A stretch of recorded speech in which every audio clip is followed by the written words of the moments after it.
Hi, friends. I'm Anna, and this is New Age Psychology.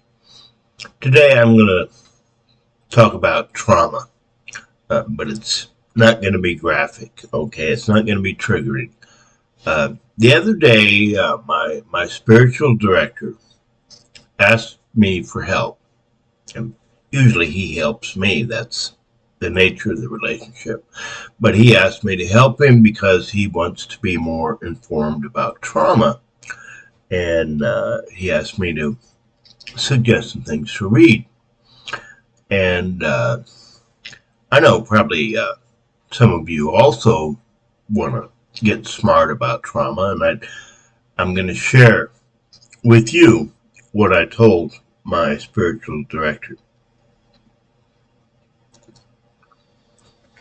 Your goal might be maybe you're a medical student, maybe you're studying to be a therapist, maybe you are a therapist. Or maybe you just have friends who have had some kind of trauma, uh, and you want to help. First of all, for those of you who identify as Christians, there's a deep connection between Christ's passion, his suffering on the cross, and trauma in contemporary life in 2025. He said, or he is quoted as saying, my God, why have you forsaken me? My opinion is most trauma survivors are going to face that question at some point. And if they don't, I don't mean identify as Christian, but are going to question maybe whether there's anything good in the world. And if that question isn't asked, I think, well, when I didn't ask that question, I was at risk for self-harm. I'd like to write more.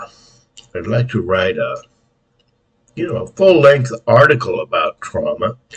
I'm not ready to do that, and there's two reasons. The first is I haven't quite come to grips with the issue completely myself, because I want a systematic overview, a theory, a conceptual framework. There's a problem with that. Trauma affects the soul, the mind, the brain, and we really don't have a map for that. There's nothing we can point to that'll give us like a structure, at least not one that would satisfy my inquiring mind. I got started out as a physicist, and I like to really see the parts of the system and how they interact. So, lacking a map of the soul, I encounter a brick wall when I try to write a comprehensive account of trauma.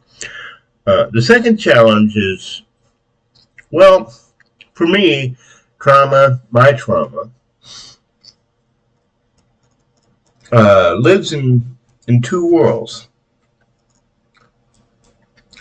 The spiritual and the world of the brain, the cells, the synapses, the neurotransmitters, the circuits, and in psychology.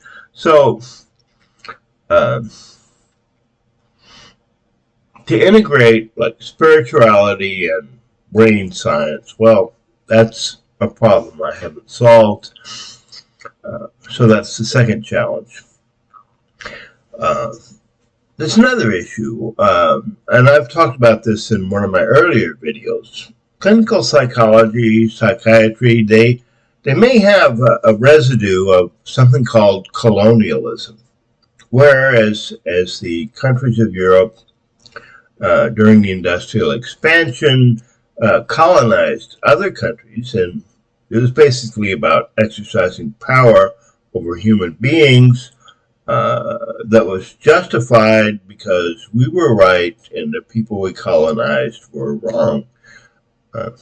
So it's misguided, and I think, or I've heard, and I suspect that there's a bit of a residue of colonialism in psychology, and Well, for a while I was enrolled in the clinical program at my university, and one of the first courses I started was the name of the book was, in fact, Decolonial Psychology.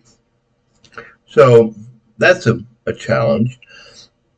Uh, at any rate, I think that if you want to help a trauma survivor, you might have to, I had to look deeply within myself. I was unable to help my friend effectively without doing harm because I had to process my own adverse experiences, and they were kind of ahead of hers in the queue, and so things kind of went sideways.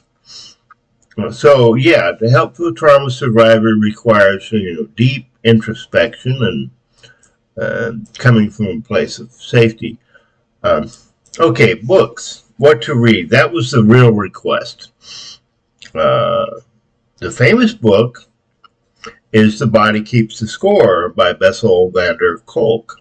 It's a classic.